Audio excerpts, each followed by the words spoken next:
This is Art Television.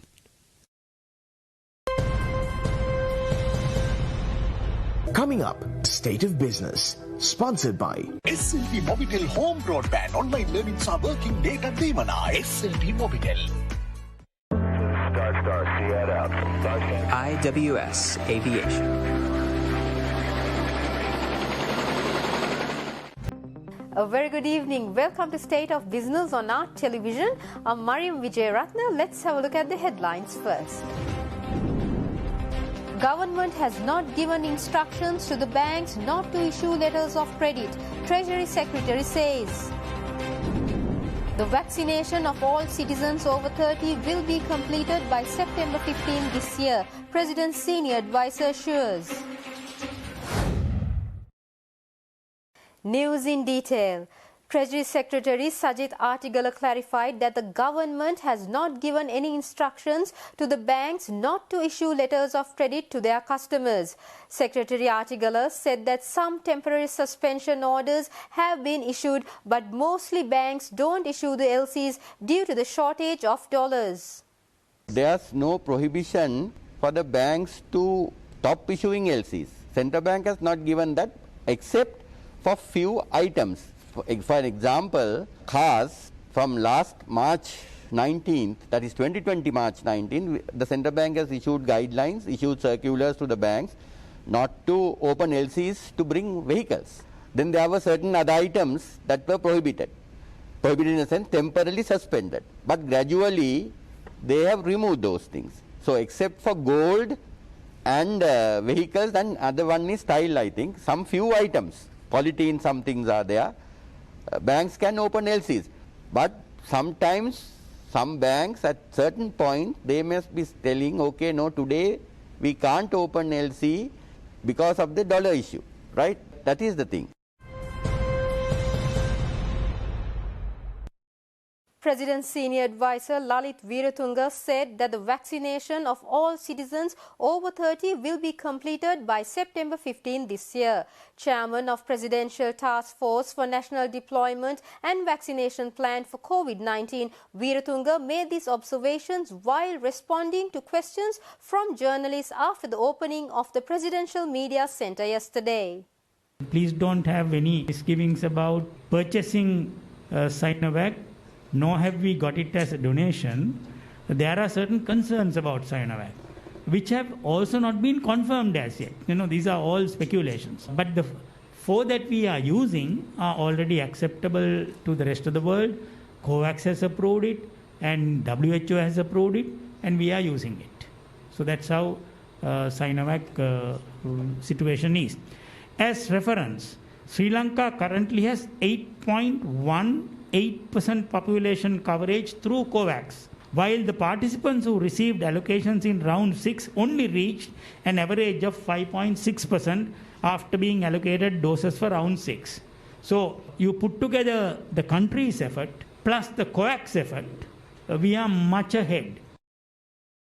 Chairman of Presidential Task Force for National Deployment and Vaccination Plan for COVID-19, Lalit Veeratunga also said that the country had to rely mainly on Chinese-manufactured Sinopharm after long delays in obtaining Western and Indian-made vaccines. He also explained the current details related to the purchase of vaccines so far.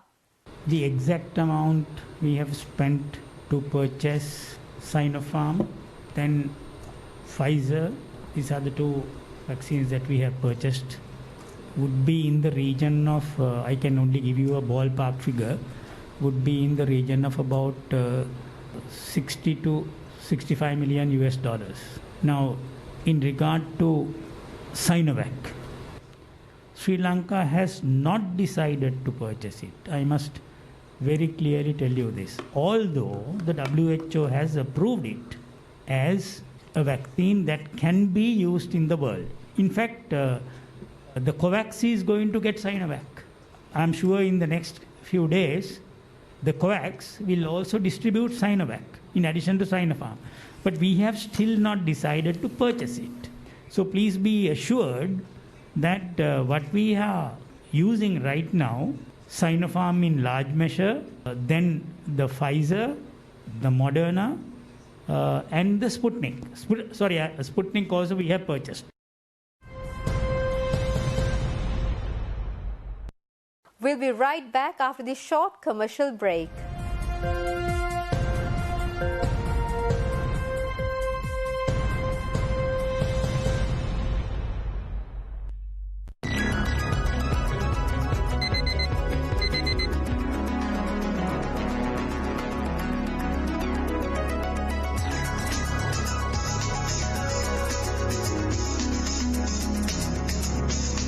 News, views, highlights, updates and opinions. This is Wake Up with us.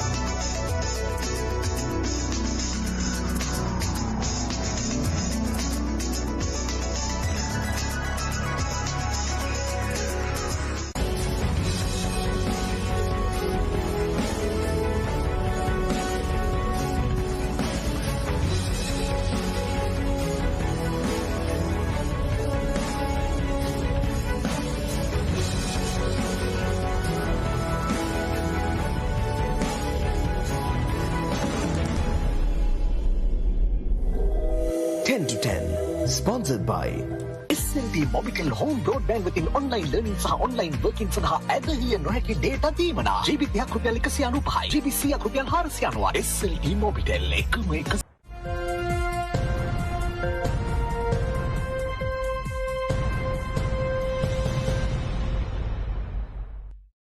Welcome back after the break. State Minister of Cooperative Services, Marketing Development and Consumer Protection, Lasantha Alagiyawanna, announced that the domestic electric wire companies have agreed to curb the price of domestic electric wires by 11%. State Minister Alagiyawanna said that the companies gave their consent only after having 3 rounds of discussions between the companies and the government authorities. State Minister Lasantha Alagiyawanna, at a media briefing held at his ministry premises yesterday, said that the price of domestic electrical wiring has been reduced by 11%. Accordingly, all companies have agreed not to soar prices except for a special occasion and to reduce the maximum retail price by 11% from 90% of their products. Minister, who briefed the media personnel with the representatives from 5 major cable producing companies, also said that the price reduction will be applicable from this Sunday onwards. He further added that the entire domestic electrical wiring requirement in our country is produced by local industries and the industry contributes to the export market as well. Minister also pointed out that the price of copper, the main raw material for these products at the world market, has gone up from $5,000 to $10,000 per metric ton, and that has led the local producers to increase their cable prices. The state minister also assured that no opportunity will be given to the cable producers to increase their prices unless a special reason. Sri Lanka's short-end swap rates turned positive after dollars flowed into banks from government debt repayments, though the interbank market for outright trade is mostly inactive, while bond yields were mostly flat. Stocks closed at 0.54 up on Thursday, gaining for a second straight session on bullish local sentiment led by Index Heavyweights Distilleries PLC, LOLC Holdings and Aitken Spence. Most of the buying interest is coming into dollar income companies, and transportation, capital goods have been dominating the overall turnover throughout the week.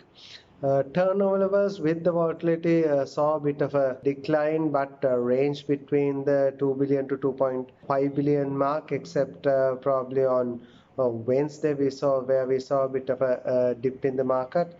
Activity levels, however, despite turnover, was continuing to be onto the high side throughout the week. Around 20 to 25,000 market transactions were taking place on a daily basis.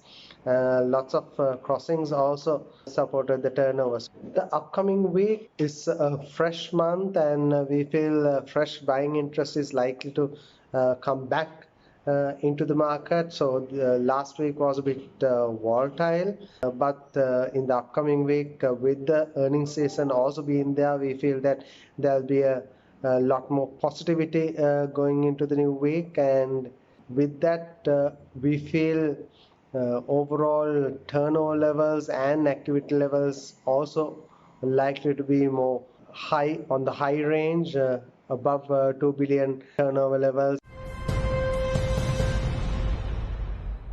Trading at Colombo Stock Exchange ended on a negative note today. The all-share price index dropped by 20.28 points to close at 8,120.48 and the S&P SL 20 dropped by 9.37 points to close at 3,062.17. The turnover was 2.5 billion rupees and over 108 million shares were traded. Up next are Forex rates.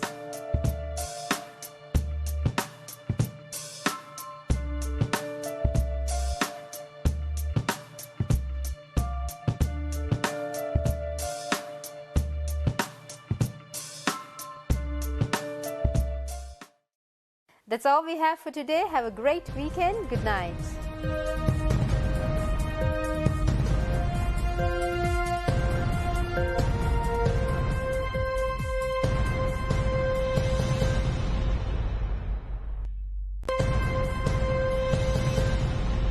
State of Business was sponsored by SLT Mobitel Home Broadband Online Learning සහ Working Data දීමනා. SLT Mobitel.